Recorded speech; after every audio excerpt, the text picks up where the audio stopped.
Great, thank you. This should be a great discussion. So, welcome. We've got a thought-provoking session ahead of us, and I'm eager to hear from our panel of experts. This is Current Trends in Leverage Finance, the episode number 2 of the Financial Poise webinar series on leverage finance.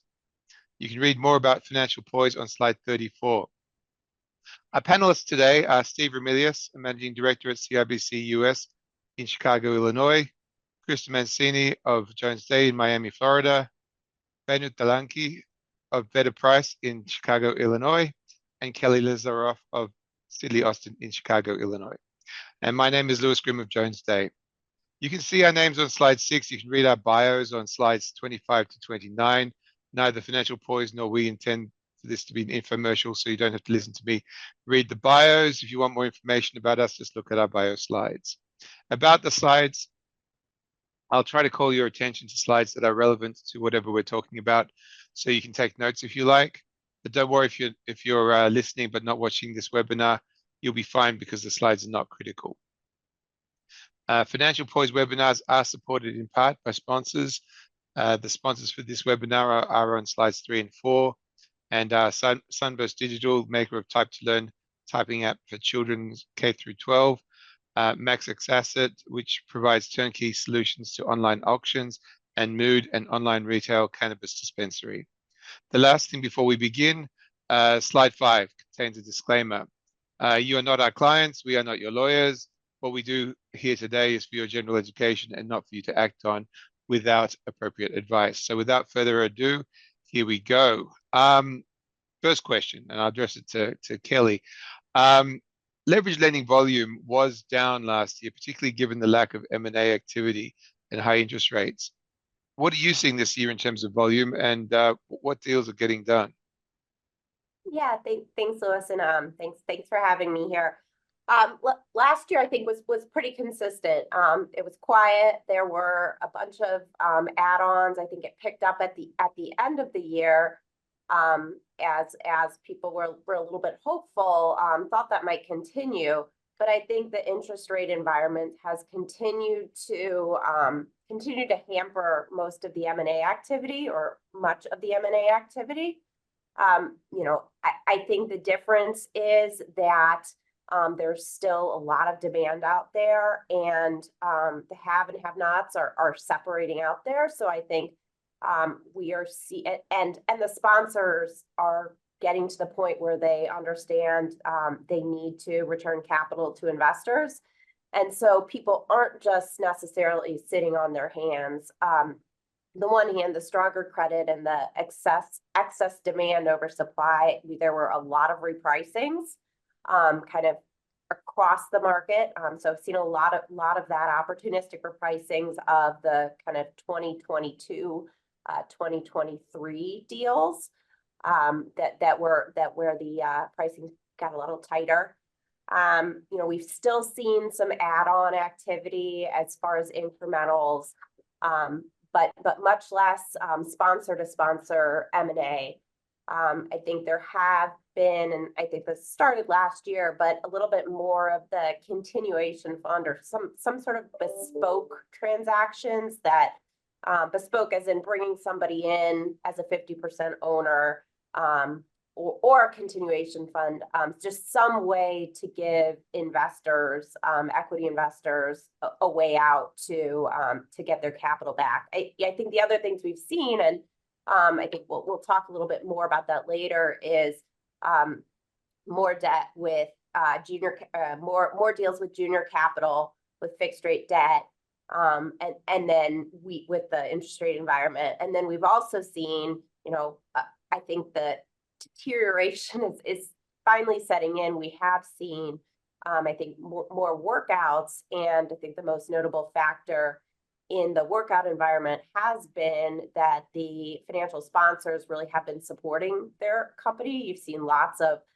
sponsor guarantees, whether it's a combination of the sponsors knowing they can't sell, but they want to hold on, whether it has been an increase in the percentage of deals that are done with a closely held club, where folks can work things out together. I think you're seeing a lot of that. So there are plenty of companies that are struggling, that where it is not a good time to force a sale. So you do see a lot of equity coming into these deals and some accommodations. Sure, thank you. Is anyone else seeing anything different or additional that I want to talk about, Steve? No, I'd say pretty much, I think Kelly plays probably in the same market that we do. We continue to see activity that's mostly centered around add-on acquisitions as opposed to new platforms. And some of the trends I think we'll continue to touch on and some of the other topics we're going to talk about. Sounds great. So the next question I'll address to both Kelly and Krista. Given the higher interest rate environment, have you noticed any changes to covenants or other provisions in debt documents? Maybe Kelly? I guess, yeah, I'll start off in what I'm seeing, which, you know, again, is mostly the middle market, private equity backed finance, and some in the upper middle market, but mostly a lot of private credit. And I think this is where you not only have junior capital come in, but you're starting to see PIK. You're starting to see PIK because the borrowers need it. You're starting to see PIK because demand exceeds supply. And I think, you know, for the strong credits and the relationships, people are willing to accommodate, even at the senior secured debt level. So I have seen, you know, starting to allow a PIK option of up to 50% for, you know, a slight increase in margin. So you're seeing that even in senior secured deals. I think, you know, that also ties into the fact that, whereas I think you were just seeing generally a smaller debt quantum overall for a while, now there is more appetite for the junior capital on a PIK level, whether it's fixed or floating rate, whether it's, you know, preferred or mezz. But I think the difference there is it's being put in place in addition to just the equity in the senior. I think the other main difference is that you're seeing PIK in the senior, in strong credits. So you mentioned PIK toggles. Do you see any like pure PIK transactions or pay if you can PIKs? I haven't seen any senior deals that were pure PIK. I have, you know, definitely, you know, obviously the mezz, but I have not. I think, you know, they may be out there in other spaces, but I'm not sure whether that's been out there. You know, there may be people that have more flexibility to use the toggle feature and exclusively use it. But I have not seen senior deals with full PIK. Got it. Krista, what have you been seeing? So while not, I wouldn't say prevalent in the market, but has had enough of a resurgence recently where I think it warrants a bit of a discussion, is sort of the return of interest hedge requirements in credit agreements. You know, again, particularly in you know, traditional bank lending deals. You know, you're not going to see this so much in a private credit context. And also in real estate financing, tends to come up more in my experience, you know, when it's single or small pool of collateral, single asset deals and such, with traditional bank lenders, you know, as part of their underwriting process, given the current rate environment, just can't get around it. And borrowers fight it, and it's not something that's easily accepted, but it has started to sneak back into the documentation. You know, it's fairly flexible, and borrowers make sure of that in terms of the product that they're required to put in place, and what the terms of that will be. I think one of the, you know, borrower favorite products for this is often just an interest rate cap, because it's a, you know, pretty quick to put one in place. You can unwind it relatively quickly. You know, so then you just have to agree on, usually only subject to some agent involvement. Typically borrowers are going to resist, having to get lender approval for the specific terms of these products. But the negotiation is going to be around, the term of that hedge. How long do you have to hedge for? Is it the entire duration of the loan? Is it a year, 2 years? Depending on the maturity of the loan. The notional amount, how much do you have to hedge? And this becomes a really tricky point in the context of revolving credit facilities, where the lenders are going to push that the entire commitment amount, drawn or undrawn, has to be hedged. But from the borrower standpoint, based on their modeling of when they think they're actually going to be making those draws, which is easier in some contexts than others. If we're talking about a construction loan, that's easier to model. If it's just general corporate purposes, it might be more unpredictable in terms of the swings of when you are going to be drawing.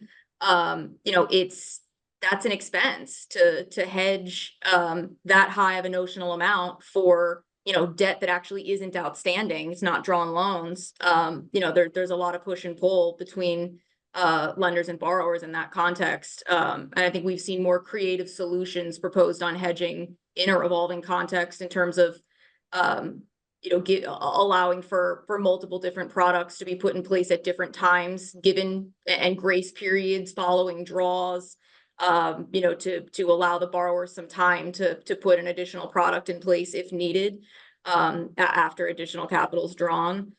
And then, the other big term is just the strike rate, and just trying to control the pricing from a borrower perspective in terms of, if obviously the lower strike rate that you get on these types of hedges, the more the borrower is going to pay. So that if, for example, if SOFR ends up over X percentage strike rate, the hedge pays out. So, the lower you set that rate, the more they're going to pay. Typically lenders don't get too granular in terms of the strike rate required. They give the borrower some deference to determine that in its own judgment based on like debt service coverage ratios and such. But there's more nuance and negotiation around these covenants that are creeping back in that we didn't typically see before. And to just, probably not surprising, given the rate environment, more interest coverage ratios, or really any flavor of coverage ratio, becoming more prevalent again as part of a covenant package. And whether that's interest coverage, where we're just talking about, testing and keeping track of the available cash of the business to cover its interest over a coming period, versus if we talk sometimes other flavors of these coverage ratios, debt service coverage ratio, which is also going to factor in interest and principal, or on the more extreme side, any fixed charge coverage ratio, which is going to take into account really all non-operating cash needs. So it's interest, the ability to cover interest, principal, preferred dividends, taxes, CapEx, you name it, a much broader umbrella of fixed charges. So, these covenants have become, more of a focal point again, and see these in documents, and liquidity covenants. I think some of the other panelists might touch on some of these covenants a bit later, so without going into too much detail.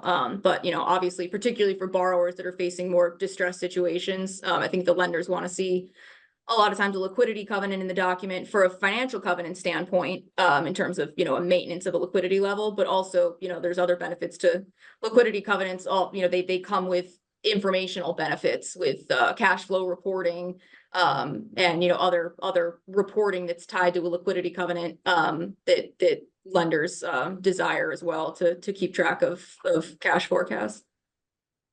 Sure.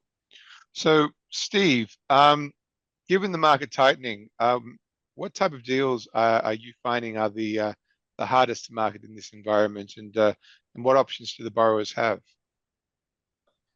Yeah, so the concept probably starts a little bit even with what Kelly had said earlier about haves and have-nots, and definitely seeing that in the market. And you have basically on the lender side, lenders wanting, it's a flight to quality. Lenders wanting the A assets. And lenders are fighting aggressively to win those A assets. A assets, just everything's going right, for that business, great margin profile, reoccurring demand, high valuation, et cetera, all those types of things. But then you have a couple of different dynamics probably in the market from both a business and even an ownership perspective. From a business perspective, you just have, businesses maybe that never recovered from 2020. You have just a bit of an aversion to risk from a lender perspective. So cyclical industries. So think about, building products, retail, energy, anything like that, heavy CapEx oriented businesses. Those continue to be tougher to do. Not that they can't get done, but definitely tougher, more challenging.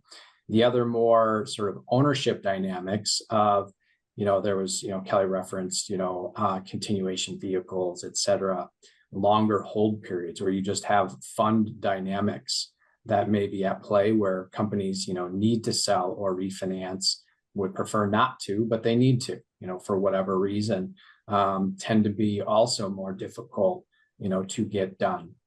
An end of life private equity fund has ownership, in a business, needs to sell it, because they need to sell in order to fundraise for the next fund, et cetera. All different types of dynamics can be, more difficult.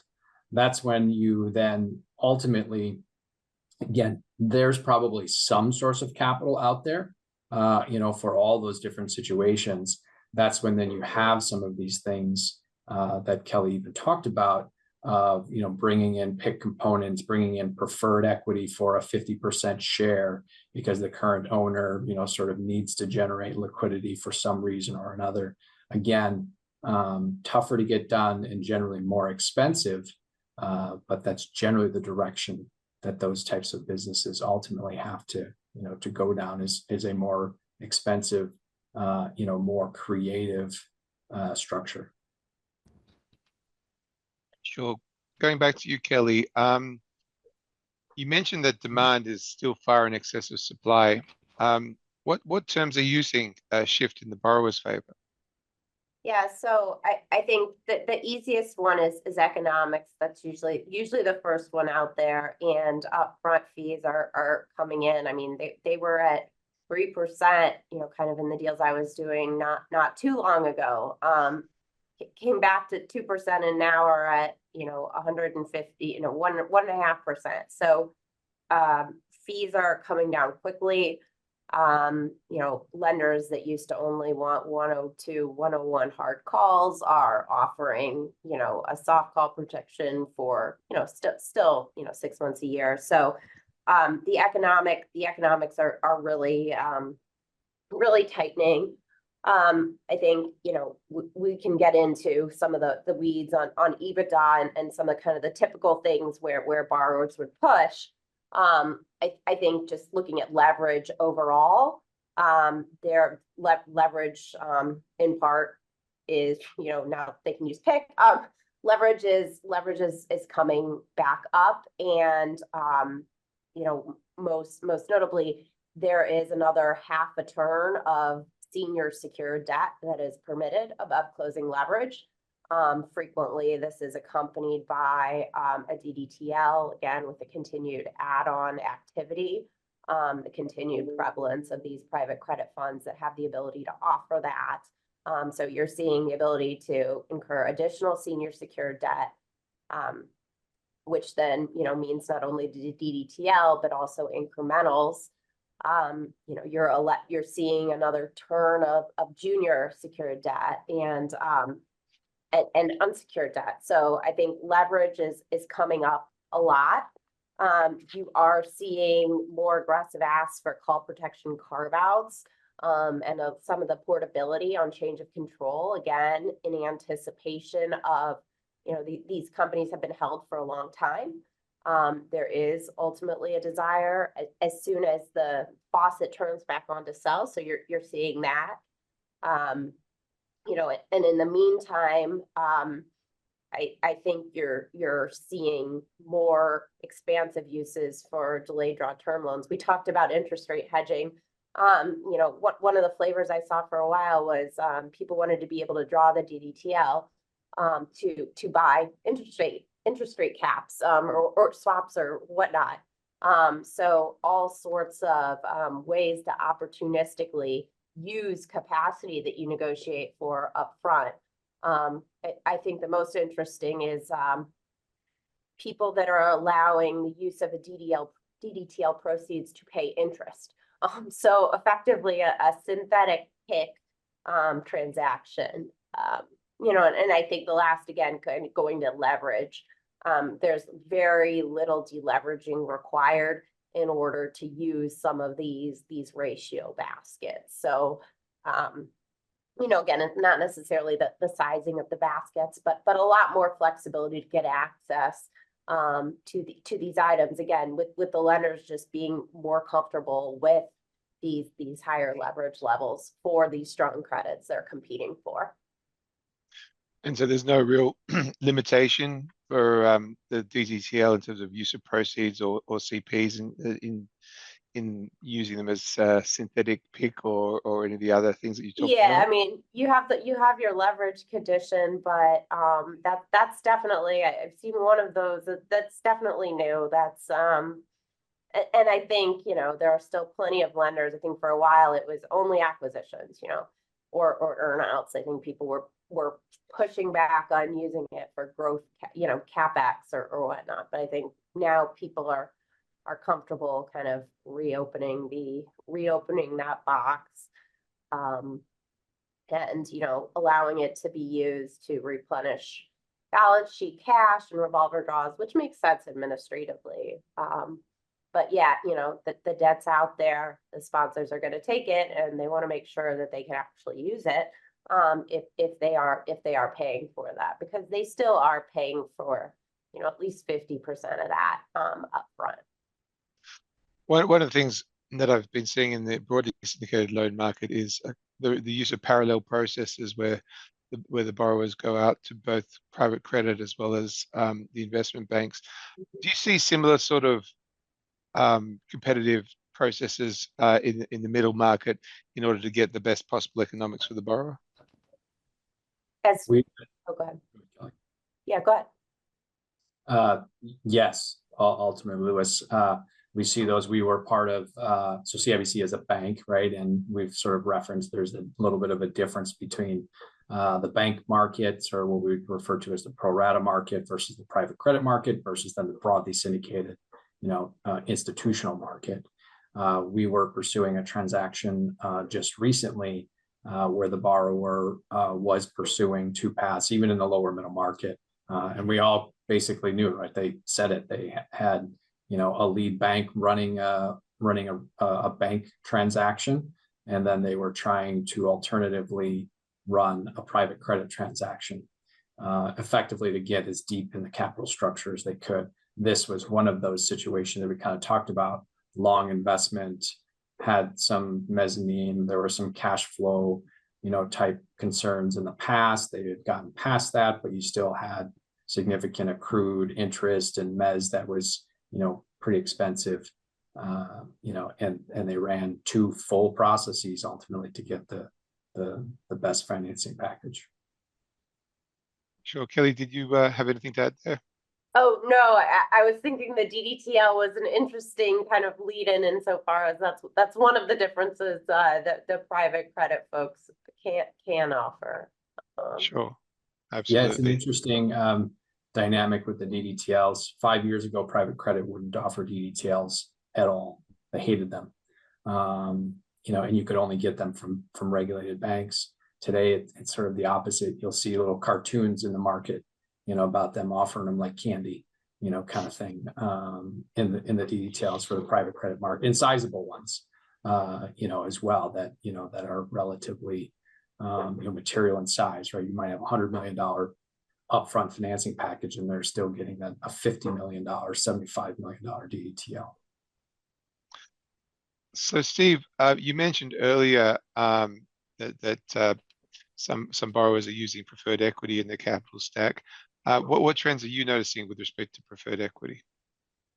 Yeah, and I don't know if you'd call it sort of trend specific to preferred equity, but all of these different creative solutions, you know, however it structures, however you want to describe them, really come about because a couple of things that have already been said in terms of high interest rate environment, a, you know, sort of still a delta between the, you know, there's a bid ask spread in terms of, you know, selling companies in the market, but you still have high demand. There's still a ton of dry powder out there, a ton of liquidity to be put to work.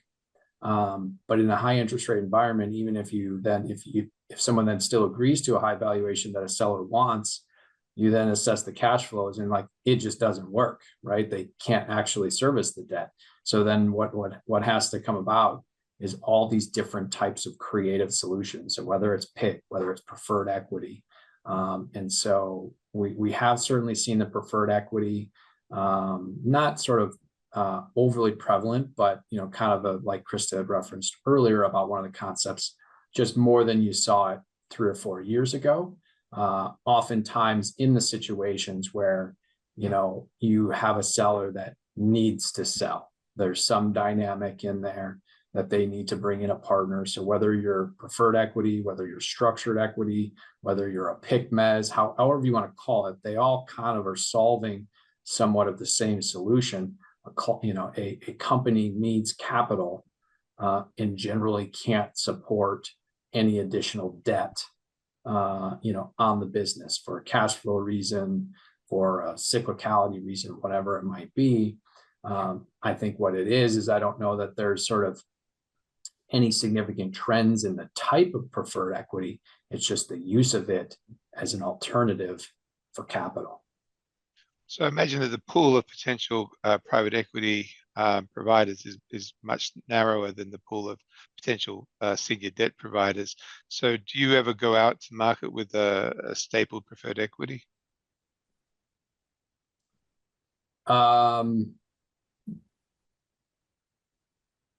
I have not seen that, no. Okay. So Krista, let's move on. What are you seeing with respect to equity cures? You're on mute, sorry. Sorry about that. Thank you. Frequent reliance on equity cures as of recent. I mean, it depends on, you know, the industry and, you know, certain certain borrowers have found themselves, you know, and certain sponsors, depending on the markets they play in, have found themselves having to rely on equity cures more frequently. You know, I think taking a step back, I mean, we talk about like just the equity cure mechanics and it offered in a credit agreement or whatever instrument we're talking about to begin with. You know, it's you know, there's no grace period for a breach of a financial covenant. However, you know, if you have a pre-baked equity cure framework in the document, then, you know, it provides the equity owners a chance to put, you know, typically it's common equity, but it can be preferred if it's structured properly and not, you know, doesn't have debt-like features. You know, to inject equity into the borrower, you know, as a way of curing, giving enough EBITDA credit basically to cure a leverage breach, or it could be other financial covenants as well. But, you know, I think we typically talk about it in the context of probably most frequently for leverage, just a plain vanilla type equity cure. You know, obviously this is just based on how their easy access to equity capital. You know, private equity sponsors tend to have the easiest time relying on an equity cure, just in terms of, you know, they can call capital fairly quickly. And you know, that's a common occurrence for them. So it's something that, you know, if assuming they're sticking with that business, you know, it's a good option. I think I have seen though, even though it's couched in reliance on the existing equity cure framework, you know, a lot of sponsors want more out of it. You know, there's a lot of restraints on the equity cure provisions in the credit agreement, you know, the pre-baked framework for it. You know, those being, you can only contribute, you the amount of equity that's put in and for which you get EBITDA credit for, it's only the minimum amount required to cure that particular breach. You know, the concern from the lender side being, you know, they don't want to artificially inflate the covenants. You know, that the concern is always that an equity cure is just a Band-Aid and not actually doing anything to cure an underlying issue with the business. You're just, you know, throwing equity in from up top, but not actually solving the problem. You know, so again, it's just limiting that masking effect. And, you know, there's limits usually on the frequency of cures. Oftentimes it can't be in 2 consecutive quarters. Sometimes no more than 2 in any 1 year, an overall cap on no more than 4 or 5 equity cures over the life of the loan. You know, so if a borrower is facing, you know, if the sponsors, you know, looking at the situation, particularly in a sponsor context, and, you know, seeing that we're likely to have to cure maybe the next quarter as well in order to get this thing back on track, you know, relying on the pre-baked cure provisions aren't maybe not going to fully get you there, but it's at least a way of starting the conversation with the lenders. And I think this is probably more prevalent in direct lending too, just given the relationship options you have then and kind of the dynamics of some of those club deals, which we'll get to later in the presentation. You know, to get, you want that EBITDA cure to continue for perhaps more than the next 4 fiscal quarters type credit that you would typically get under the pre-baked equity cure framework. You might want it, you know, not a consistent amount that you get EBITDA credit for in the next, you know, the next few fiscal quarters that are included in the trailing 12-month period. You know, you might want some kind of a, you know, a more very specific to what the needs of that business are. You know, a fluctuating amount of EBITDA credit spread out over a different period than what the framework of the equity cure can provide. You know, a lot of credit agreements require that the cure proceeds go to repay the term loan. You know, in a deal where there's a term loan facility and a revolving facility, you know, lately we've seen a lot of borrowers push to have, or they think that the pre-baked mechanic might provide for this when it actually doesn't, that prepayment be made on the revolver and not the term loan. You know, obviously there's a benefit to repaying the revolver instead of the term loan. They can redraw the revolver. You know, so I've seen it more as a negotiation with the lender group to have a more flexible cure. You know, kind of as we're willing to even put more in than necessary if we can kind of extract maybe some covenant relief for the coming quarters to avoid having to do consecutive cures. So, you know, the same spirit of an equity cure, but needing a little more nuance in, you know, what the relief and how that cure is actually going to look on paper. You know, oftentimes I see it more in an amendment context now rather than just relying on the pre-baked cure framework, which the whole point of that is to not have to go to the lenders and seek an amendment. And have you seen pre-cures where they get credit for historic equity contributions or equity cures that can be done using something other than cash? So the pre-cure, I've seen it requested, haven't been successful on getting that, but I've seen those requests pop up in a few instances. In terms of, you know, other assets other than equity or like cash proceeds, no, not personally, have not come across that. I've definitely seen both of those. One of those, you know, as far as prior cures, just being historically in the document, it in there and just not having the words, you know, after the end of the fiscal quarter. So I've seen some compromises saying it has to be at least after the beginning of the fiscal quarter where you know you're going to run into trouble, or kind of going back trailing 12 months. So I think that's the type of thing that we're trying to clean up as we get on deals, just being a little more cognizant that it really should be new money. I've seen less sensitivity around using non-disqualified equity as another form of cure. But I mean, I agree with what Krista says. It's usually outside of the parameters of the provisions in any event to get some sort of relief. Sure. Venu, you've been sitting there very patiently, so go to you next. in the middle market transactions, what have you been seeing with respect to financial covenants?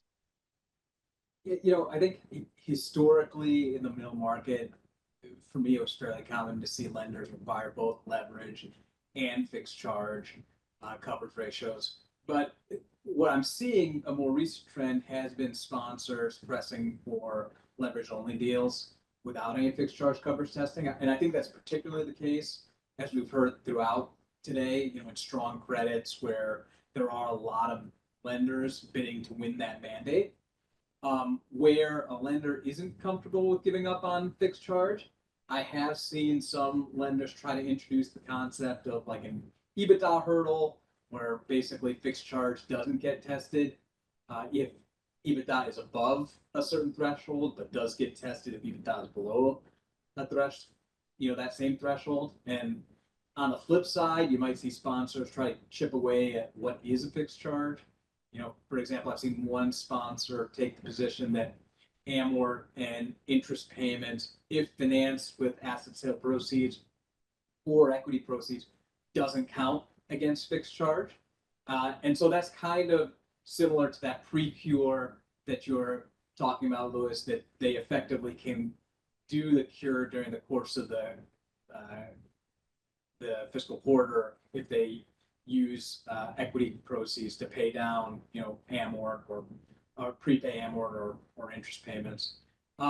With the market as it is, I do think that we'll still see a lot of lenders and sponsors try to get creative on these financial covenants, particularly on medium to weaker credits. The other thing I'm still seeing sponsors push on is cash nading.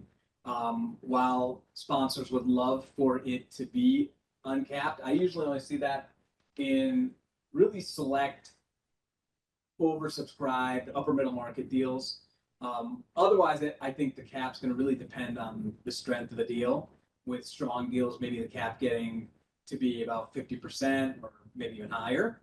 And there's still negotiation around the quality of the cash that's being used for netting.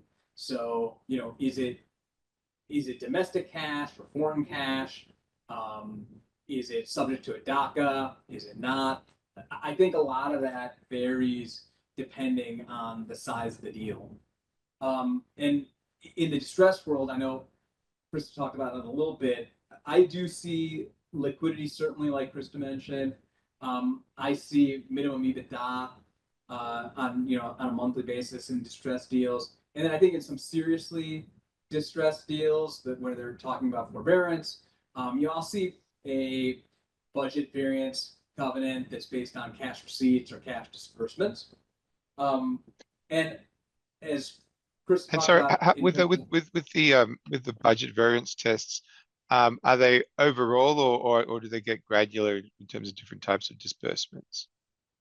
I think it depends. I see a lot of overall, any cash disbursement. And it's, it could be sliced and diced a lot of different ways. It could be, a 1 week look back. It could be a 4 week look back. And generally there's usually a cushion, maybe 10 to 15% cushion off the projected numbers in the budget. Sure. Well, staying with you, Venu, what about trends in EBITDA calculations in middle market financings? What are you seeing there? There I still see sponsors really emphasizing the big three add backs. 1, extraordinary, unusual, non-recurring charges. 2, restructuring and business optimization expenses. And 3, pro forma cost savings and synergies. Those I think are still the biggest point of emphasis for sponsors. I also see quality of earnings adjustments creeping up in terms of focus and attention. Certainly, like the key background, the battleground on these caps is on these add backs. Like, what's the cap associated with these add backs? From a sponsor perspective, uncapped would obviously be ideal and is highly sought after. But I think I see that more in very large middle market deals. More likely in traditional or lower middle market deals, a strong deal, you're going to see maybe a percentage-based cap that's gonna range up to 30% on a combined basis over some of the add backs, with the sponsor really pushing for the percentage applying after giving effect to the add backs rather than before. And, I could see lenders giving more latitude on Q of E and pro forma cost savings that relate to the acquisition that's right in front of them, rather than like future acquisitions. I think like kind of Kelly alluded to, there are haves and there are have-nots, and the strength of credit is really informing that divide. So with respect to the cost savings and synergies, what sort of timeframes do you see in the market? And are those timeframes the timeframes for those cost savings to be realized, or for the actions that substantially relate to the cost savings actually being implemented?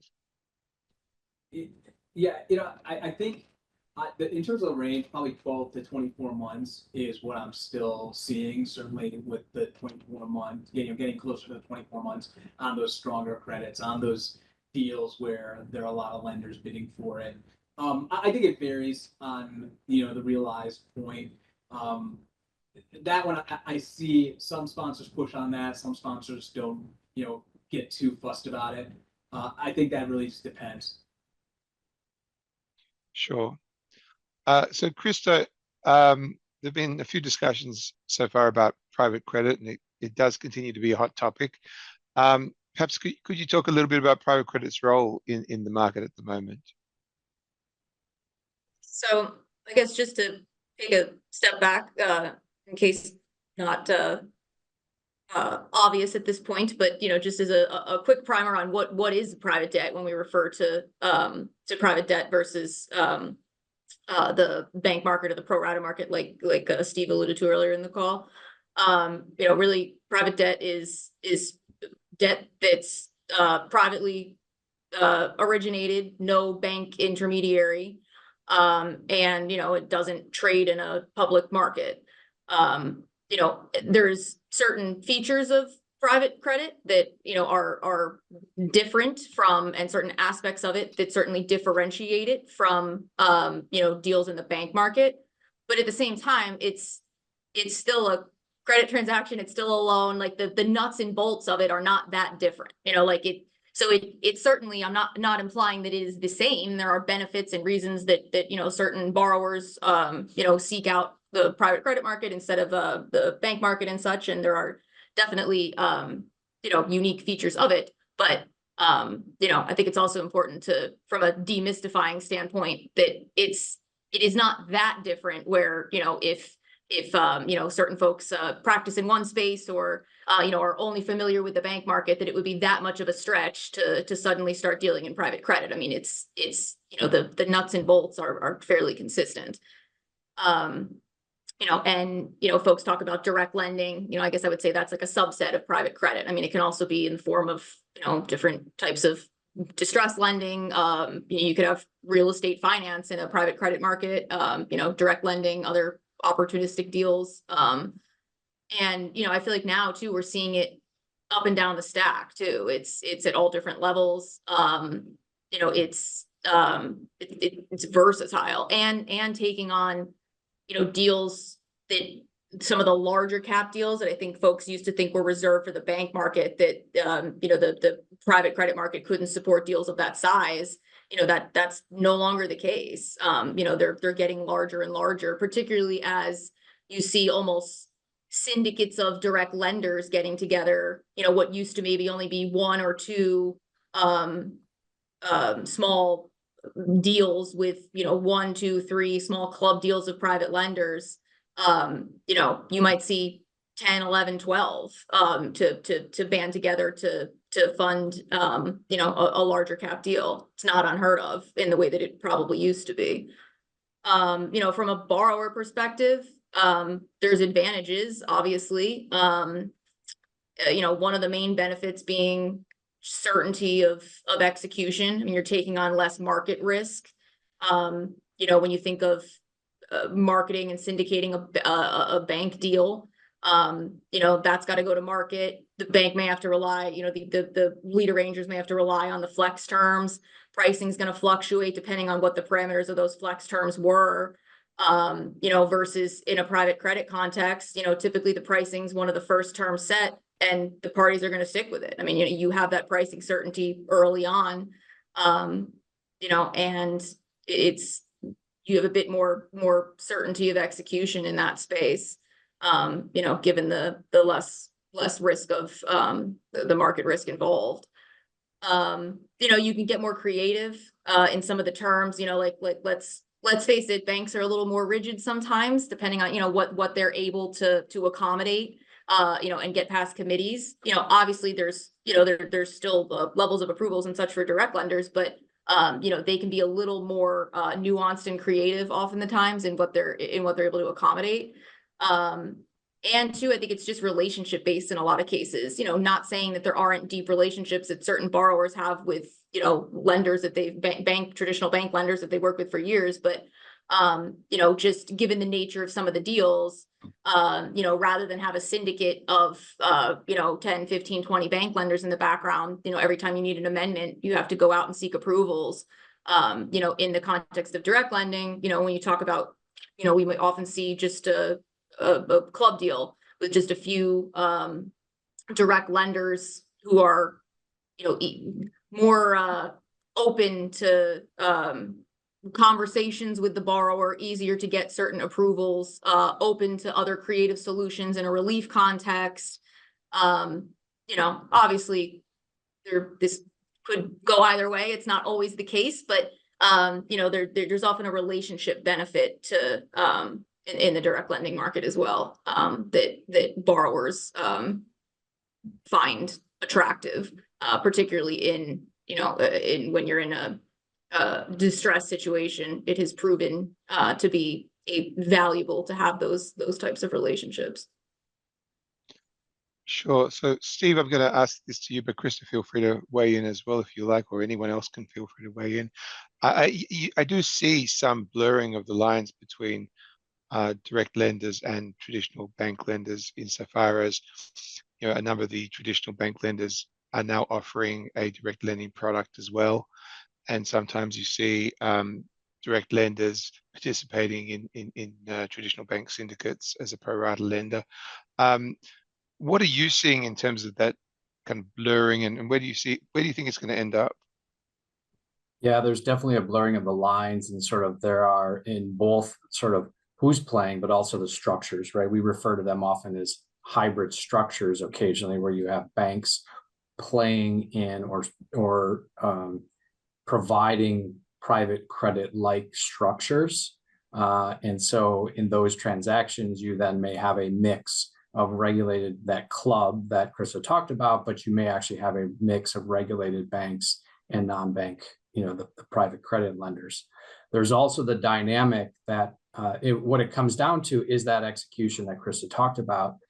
It's not that the banks can't do those transactions. There are hold restrictions, you know, and things like that a bank has that a private credit has. Basically, they syndicate themselves, right? It's not that they're taking $150 million. They're providing $150 million to a borrower and spreading it out across, you know, 10 different funds that they manage from a single source, whereas a bank does not. Banks, however, are also now either raising off balance sheet funds and or starting partnerships or JVs with private credit. Because one thing that private credit doesn't have is a significant origination vehicle. A middle market private equity fund, or middle market private credit fund will only have maybe a few originators that are covering the United States. And they may have that sort of those strong relationships, like Krista said, and become a little bit concentrated with certain names. A bank generally has origination potential because they just have a bigger footprint, because the bank originators are not just providing leveraged finance products, they may be providing all sorts of banking solutions, et cetera. As such, banks and private credit are starting to form partnerships, JVs, et cetera, to utilize that origination vehicle or that platform, so to speak, to then still be able to provide that certainty that Krista's, talking about. And then candidly, the private credit market, their financing comes from banks, which is somewhat ironic at times. But most, not most banks, but a lot of, larger banks, our bank included, also plays in that space where they're actually many of them are clients of ours. Sure, I've noticed that that back leverage has been a good way for private equity to be able to fund their transactions. Venu, can you briefly discuss priority revolving facilities, and what do you think might be some controversial features of those facilities? Yeah, as Krista said, as Steve said, private credit is continuing to grow, and as a result, bank-led private revolvers has also grown. It's one of those things where it's actually kind of beneficial for everyone. It can be beneficial for the private credit lender, so they don't need to take on a potentially cumbersome line of credit. Beneficial to banks to induce them to provide that revolver, notwithstanding that they're not getting a larger share of the credit facility, and beneficial to the borrower since the bank's priority revolver is usually priced lower than the private credit revolver would be. And I think I've seen a lot of different flavors of priority revolvers, and it can range in complexity. On the simple end of the spectrum, it could be structured solely as a waterfall priority to the bank. On the other end of the spectrum, we'll see complex AALs that give the bank not only that first out treatment in the waterfall, but they also get special voting rights that they wouldn't otherwise have. Since the revolver is significantly smaller in size than the term loan, that means that the revolving lender's not going to have that voting percentage in rec lender situations that they would otherwise have if they had a larger piece of the term loan and the revolver. So the AAL can give that bank the veto rights on changes to the revolver, changes to other material things like financial covenants, negative covenants, as well as give that bank the ability to force the agent to take enforcement action and put the term lenders in a standstill. And then I think in the middle, what we're seeing is some structures that give the bank waterfall protection and special voting rights directly embedded in the credit agreement, but the bank has really limited enforcement rights. So I think there's a lot of variety out there on priority revolvers, and it can really depend on who the bank is, who the private credit lender is, as to where things fall in that spectrum. And then in terms of points of contention, I think that can range from does the revolver get to have an accordion feature? For the revolver amount is important not only from a waterfall perspective, but also if the term lenders are looking for that amount to be reasonable for buyout purposes, they might have some objections on the revolver's accordion size. What are the waterfall voting triggers? What's the enforcement trigger for the revolving lender? Is it default, or is it limited to waterfall / voting trigger? Does the term loan or mandatory? Does the term loan get voluntary or mandatory prepayments, or are they restricted? What's the standstill from lenders? I think all those answers are still very deal dependent, but I am seeing the divide between revolving lenders and term lenders get narrower on all these issues. So what's the advantage to a revolving lender in having a first out revolver rather than a first lien one? I think from the revolving lender's perspective, that first out, they get to play in the same credit agreement as the term lenders do. Certainly from an efficiency perspective, it's good for the borrower. From a first out, last out perspective, or if you're comparing it to the bifurcated split collateral deals, from the revolving lender's perspective, the first out feature is better. You know, you get access to the full set of the collateral as opposed to like in a split collateral deal. You know, the revolving lenders only has the AR and inventory first position, and then has a second position on the rest. So I think from a comparison to the bifurcated deals, that first out can certainly be more attractive to the revolving lender. The priority one is typically cheaper. The priority lien one is typically cheaper though. You're Yeah, I paying would, for that convenience. yeah, sorry, go on. And I guess the borrowers also, the term loan lenders are presumably taking risk on post-petition interest as well, if they're both in the same facility. Sorry, the revolving lender is taking that risk. So, Krista, this is a topic that never seems to die. What trends are you noticing regarding liability management transactions? It might be here to stay. So, you know, when we talk about liability management transactions, you know, we're thinking about ways that borrowers rework the capital structure without unanimous creditor support, or potentially any creditor support. You know, it gives them options other than bankruptcy, you know, to extend maturities, secure additional liquidity. You know, so particularly, you know, as in recent times, as refis have become more challenging, you know, particularly as rates were on the rise, you know, we saw more and more of these liability management exercises becoming more prevalent.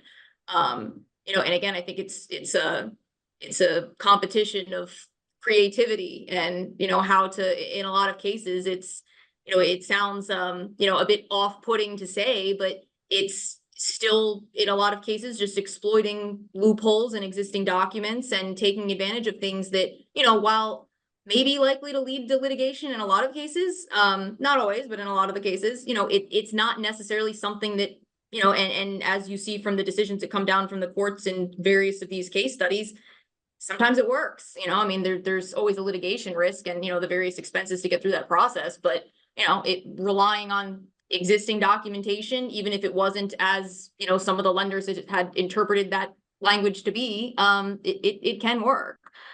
You know, we think about them as sort of two different flavors. There's, you know, the self-help type liability management transactions, you know, where the borrower can bring in new creditors and reshape the capital structure by without lender consent, by relying on you know, the baskets and permissions in the existing documentation. You know, think drop-down transactions like the famous J. Crew case study. You know, that's more borrower self-help. You know, then on the flip side, the other flavor, you know, the lender consent type transactions, you know, the priming, up-tiering transactions, the Serta case, Neiman Marcus, you know, where the borrower, you know, they have to seek a certain threshold of lender support to accomplish these transactions. You know, and typically in an up-tiering context, you know, it's going to improve the credit position of one class of creditors, of some consenting group, relative to others, and typically to their detriment. You know, so that's when you hear folks refer to the lender on lender violence. You know, I think one of the transaction types when we're talking about these liability management transactions that became more prevalent in 2023, you know, is the so-called double dip. You know, that don't have too much time to get into specific case studies at this point, but, you know, for folks that are interested, the Wheels Pro case is, you know, probably one of the most well-known ones, as an interesting case study. So, you know, in a double dip transaction, one loan effectively establishes two new claims on an existing debtor. So it allows lenders to provide a secure loan to the borrower, the proceeds of which are then loaned to an affiliate of that borrower via an intercompany loan. And then the initial secured loan is guaranteed by the other entities in the corporate family, including the affiliate that's the borrower under that intercompany loan. And it's supported by a pledge of that intercompany loan, the lender entity that holds that as an asset. So it's two different claims against the same entities. You have the one direct claim under the loan and the guarantee, and then the indirect claim from the intercompany loan. Then as a slightly additional flavor, when you talk about the Perry Plus double dip, similar structure. It's just in that case, we're talking about additional obligors that weren't obligors on the pre-existing debt framework. So that's the plus aspect. They're getting either additional collateral, additional obligors that were originally outside of the initial structure when this double dip took place. Usually it's, again, not all, this isn't a workable structure in all deals. I mean, you have to have the necessary baskets, typically, the Perry debt baskets and such to permit these types of things, without the need for certain lender consents. You have to have the basket space for the intercompany debt and, the various steps here. But, it is an option under, it is a workable framework under, a decent amount of existing credit docs that certain borrowers have been able to take advantage of. So from my understanding, there are three main categories of liability management transactions. They're what you refer to perhaps as the self-help ones, which are the things that can be done within the existing four corners of the documents. Then there's the ones that can be affected through the amendment provisions in the ordinary course, like the CERTA. But then there's a third category, isn't there, of what might be referred to as vote rigging, if you like, or phantom debt, where they actually try to find ways to reconstitute the majority lenders in order, or the required lenders in order to be able to affect certain transactions by using the accordion aggressively to create a delayed draw term loan or a revolver that's never actually going to be drawn on, or in the case of Robert Shaw, by creating a mechanism to be able to take out lenders, the majority lender, to be able to create a new majority to be able to get things done. Steve, what do you think about phantom debt in particular? Is that kind of the scariest thing going on in the market, or is there something else that we should be more scared of? Yeah, I mean, I think conceptually, I think a lot of these things, right? It's like if you sum a lot of what we talked about today, right? There's a lot on the, sort of silly lender amongst creative lawyers here on the panel. You have credit agreements that 98% of which, other than maybe the adjustments conversation that Vaney talked about, are never going to apply, right? It's never going to even come up in your scenario. But what happens is over time, right, as the market continues to get more and more mature, it's like this snowballing effect of, wanting to build in the borrowers, the lawyers, et cetera, wanting to build in every potential scenario that could ever happen, right? And you start to have that, and somebody, Kelly or Krista referenced it earlier, wanting to build in that optionality and the flexibility, et cetera. And that's what sort of comes about in these sort of transactions of, the credit agreement continues to build, right? Or maybe it was 75 pages before, then it got to 100, now it's 150, now it's 200, et cetera. From a lender perspective, especially in the lower middle market, those things definitely are scary. The fact that you lend money to a company and somehow they can go either raise new debt, they can actually remove the assets of the business and go raise debt, definitely are very scary from a lender perspective. But it goes to some of the points made about the haves and have-nots, that it depends on who has the leverage in negotiating that credit agreement and what can ultimately get in there, right? And if you have a very high, what's perceived on the front end is a very high quality, very strong asset that's being purchased, being lent to, et cetera, that borrower, that company is ultimately going to get the best terms. and you're going to ultimately have to then decide if you want to live with that or not. But from a lender perspective, there's definitely some scary concepts. You're not wrong. And from a sponsor's perspective, there's lots of exciting opportunities. So I think we've run out of time. I could like enjoy this conversation for forever, but this does conclude our webinar. Wanted to thank all the panelists. Thank you for and thank the audience for joining another entertaining yet educational production of Financial Poise. And we look forward to having you join us for the next Leverage Finance Financial Poise webinar. Thank you.